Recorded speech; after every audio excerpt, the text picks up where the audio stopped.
Hello বন্ধুরা, কেমন আছেন সবাই? আশা করি সবাই ভালো আছেন। বন্ধুরা, আমাদের গল্পগুলো যদি ভালো লাগে অবশ্যই লাইক করবেন, কমেন্ট করে জানিয়ে দেবেন। আজকের গল্প সংসার পর্ব 13, লেখিকা সুরা ইসলাম সানজি। রুদ্র স্যার তার বুকের মাঝে টেনে নিয়ে কপালে ছোট্ট করে চুমু দিয়ে বালিশে মাথা রাখল। আমিও রুদ্র স্যারের বুকে মাথা রেখে ঘুমিয়ে পড়লাম। আজানের শব্দে আমার ঘুম ভেঙে যায়। আমি উঠে অজু করে রুদ্র স্যারকে ডেকে তুলি। দুজনে একসঙ্গে নামাজ পড়ে আবার শুয়ে পড়ি। শেষ রাতে ঘুমানোর জন্য এখনও ঘুমের রেশ কাটেনি। বিছানার উপর শুতেই আবার ঘুমে তলিয়ে যায়। একের পর এক ফোনে রিংটোনের আওয়াজে ঘুম ভেঙে গেলে দেখি সকাল 11টা বাজে। বাইরে রোদ ঝলমল করছে। আমি উঠে ফ্রেশ হয়ে রুদ্র স্যারকে ডেকে তুলে সে উঠে কিছুক্ষণ এদিক ওদিক তাকিয়ে আবার শুয়ে পড়ে। আবার ফোন বেজে উঠলে দেখি রাকিব ভাই কল দিচ্ছে। আমি তাড়াতাড়ি ফোনটা ধরি। এর আগেও একবার কল দিয়েছে। হ্যালো হ্যালো মেঘ, শুনতে পাচ্ছ? কই ছিলে এতক্ষণ? কত কল দিলাম, ধরলেন না যে? ঘুমিয়েছিলাম রাকিব ভাই, তাই ধরতে পারিনি। এতগুলো কল দিলেন, কিছু কি বলবেন? মেঘ, আজ রাইমার সাথে মিট করার কথা ছিল, কিন্তু আমি ভীষণ নার্ভাস, তাই বলছি তুমি আমাদের সাথে যাবে। সেই সাথে রাইমা রুদ্র সাহেবকে নিয়ে আসবে। যদি সবাই মানে তবেই সামনে আগাবো। তুমি আমার সাথে থাকবে আর রাইমার সাথে রুদ্র সাহেব আসবে। আমি রাকিব ভাইয়ের কথায় তাড়াতাড়ি রাস্তা রাকিব ভাইয়ের বাসার উদ্দেশ্যে বেরিয়ে পড়ি। আজ ফুপি আর বাবা দুজনে এখানে থাকবে, তাই পূর্ণতাকে ফুপি নিজের কাছে রেখে দিয়েছে। আমি কয়েকবার রুদ্র স্যারকে ডাকলে সে ওঠে না, তাই না বলে চলে আসি। আমরা রেস্টুরেন্টের ভিতর বসে আছি। আমি, রাকিব ভাই, রুদ্র স্যার, রাইমা আপু আর রুষা ম্যাম। রাকিব ভাই রুদ্র স্যারকে প্রথম থেকে শেষ পর্যন্ত সব বুঝিয়ে বলছে। রুদ্র সাহেব, আমি বুঝতে পারছি আপনারা মাঝে এই মুহূর্তে অনেক প্রশ্ন করছে, তবে সেগুলোর কিছুটা সত্য আর কিছুটা ভুল। আপনি হয়তো জানেন আমার সাথে মেঘ একটা সম্পর্কে আছে, কিন্তু সত্যি বলতে সেই দিন বৃষ্টির বিয়ে যাতে ভেঙে না যায়, তাই মেঘ মিথ্যে বলছিল আমার আর মেঘ আলাদা সম্পর্ক আছে। তবে হ্যাঁ, মেঘের উপর আমার একটা আলাদা দুর্বলতা আছে, যেটা আমি রাইমাকে আগেই বলেছি, কিন্তু আমাদের অন্য কোনো সম্পর্ক নেই। তাছাড়া আমি রাইকে ভালোবাসি আর আমার বিশ্বাস আমি রাইমাকে সুখী রাখতে পারবো। বাকিটা আপনাদের সিদ্ধান্ত। আমি সবটা জানি। আজ সকালে রাইমা আমাকে সব বলেছে। আপনার কথার ধরন আমার পছন্দ হয়েছে। তাছাড়া রাইমা ছোট না, ওর ভালোটা ওর সবার আগে বুঝবে। আপনার সাথে আমার আলাদা কথা আছে। আপনি একটু আমার সাথে অন্য পাশে চলেন, সেই সাথে খাবারের অর্ডারও দিয়ে আসি। রুদ্র স্যার রাকিব ভাইকে তার সাথে করে অন্য পাশে হেঁটে চলে গেল। আমি অবাক হয়ে তাকিয়ে রইলাম।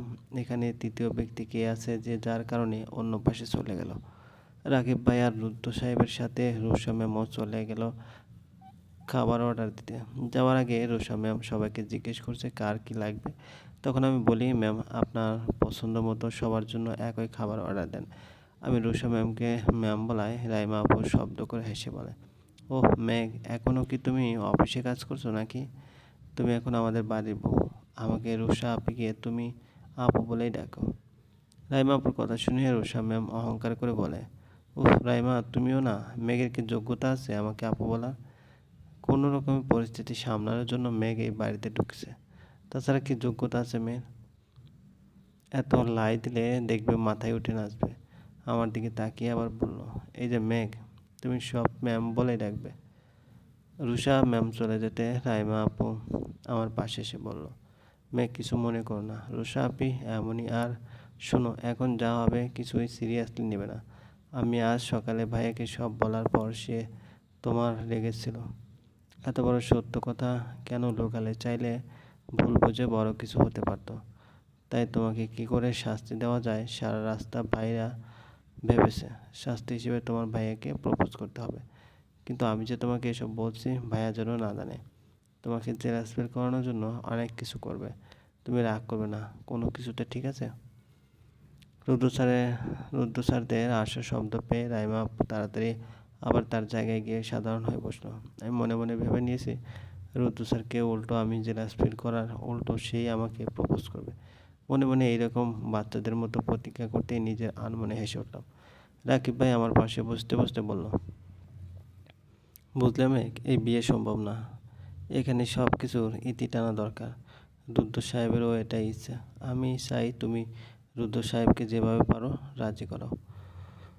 আমার রাকিব ভাইয়ের কথায় দম ফেটে হাসি পাচ্ছে। লোকটা গুছিয়ে মিথ্যা কথা বলতে পারে না, আর আমার সাথে তো মোটেই না। আমি একটু ভাব নিয়ে বললাম, কী আর করবেন, রাকিব ভাই সবার কপালে সব থাকে না। রুদ্র স্যার এটা চাচ্ছে না, তাহলে ভালো কিছু ভেবে নিষেধ করছেন। আমি এটাই চাই, এখানে সব কিছু রীতি হোক। আমার কথা শুনে রাকিব ভাই আর রুদ্র স্যার অবাক হয়ে তাকিয়ে রইল। রুদ্র স্যার সন্ধ্যের চোখে রাইমা আপুর দিকে তাকালে রাইমা আপুর ডনকের ভাব নিয়ে অন্যদিকে তাকায়। রুদ্র স্যার আর কিছু না ভেবে রুষা ম্যামের পাশে গিয়ে বসে পিঠের উপর হাত দিয়ে জড়িয়ে ধরল। এতক্ষণ সব ঠিক চললেও এবার বেশ রাগ হলো। আমি চুপচাপ নিচের দিকে তাকিয়ে খাচ্ছিলাম।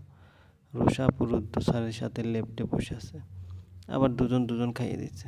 রাগে আমার চোখ থেকে কয়েক ফোঁটা পানি পড়লো। সবার আড়ালে চোখের পানি মুছে নিলেও রুদ্র স্যার দেখে ফেলে। সাথে সাথে রুষা ম্যামকে ছেড়ে দূরত্ব বজায় রেখে বসলো।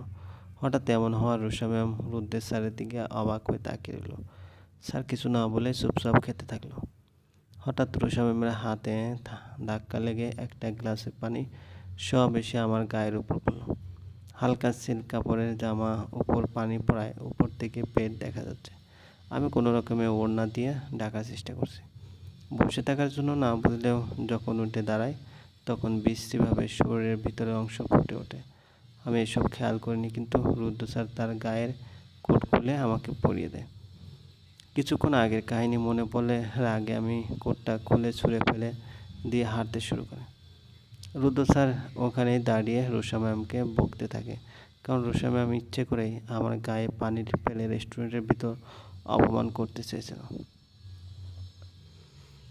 রুদ্র স্যার আমার দিকে তাকিয়ে থাকার কারণে সবটা দেখেছেন। আমি সেদিকে না তাকিয়ে একা একা গাড়ির দিকে পা বাড়াই। তখন রাস্তার কিছু বাজে ছেলেরা খারাপভাবে ইঙ্গিত করে কথা বলে, কি মাল রে মামা, দেখছিস পুরাই হট। কথাটা শুনে পাশের ছেলেটা দাঁত কিলিয়ে বলে উঠলো, মামা মামারে কি দেখাইলি, একে পেলে তো জীবন ধন্য হইয়া যাবে। আরে মামা কস কি, এরা কি তোরা দুজনেই নিবি? আমাদেরও একটু ভাগ দিস। ও ফুলটুসি, এভাবে আগুন লাগিয়ে হেঁটে কই যাও, একটু দাঁড়াও। ছেলেগুলো আমার দিকে এগিয়ে আসতে দেখে আমি ভয়ে দৌড়ে গিয়ে রুদ্র স্যারকে জড়িয়ে ধরি। এতক্ষণ রুদ্র স্যার রুষা ম্যামকে বকার জন্য এসব কিছু খেয়াল করেনি। হঠাৎ এভাবে এসে দৌড়ে জড়িয়ে ধরার কারণে সামনে তাকিয়ে দেখে আমার পিছনে কয়েকটা ছেলে দাঁড়িয়েছে। রুদ্র স্যার বুঝতে বাকি রইল না কি হয়েছে। ছেলেগুলো রুদ্র স্যারকে দেখে ভয়ে সেখান থেকে চলে যায়। স্যার আমাকে আর কোলে তুলে নিয়ে হনহন করে হেঁটে গাড়ির ভিতর এনে ধক করে গাড়ির সিটে উপরে ছুঁড়ে মারে। ছেলেগুলোর উপর রাগ এখন আমার উপর ছাড়ছে। রুদ্র স্যার গাড়িতে উঠে আর কারো আসার অপেক্ষা না করে আমাকে নিয়ে চলে যায়। রাইমা আপুও ভয়ে কিছু বলে না। ফুল স্পিডে গাড়ি ড্রাইভ করছে। আমি ভয়ে শ্বাস নিতে ভুলে গেছি। মনে হচ্ছে এখনই না আবার অ্যাক্সিডেন্ট করি। মনে মনে আল্লাহকে ডাকছি আর প্রার্থনা করছি, এবারের মতো আল্লাহ বাঁচিয়ে দাও, আর কখনো ভিজে গেলে গা থেকে কোট খুলবো না। চলবে। গল্পটি ভালো লাগলে অবশ্যই লাইক করবেন।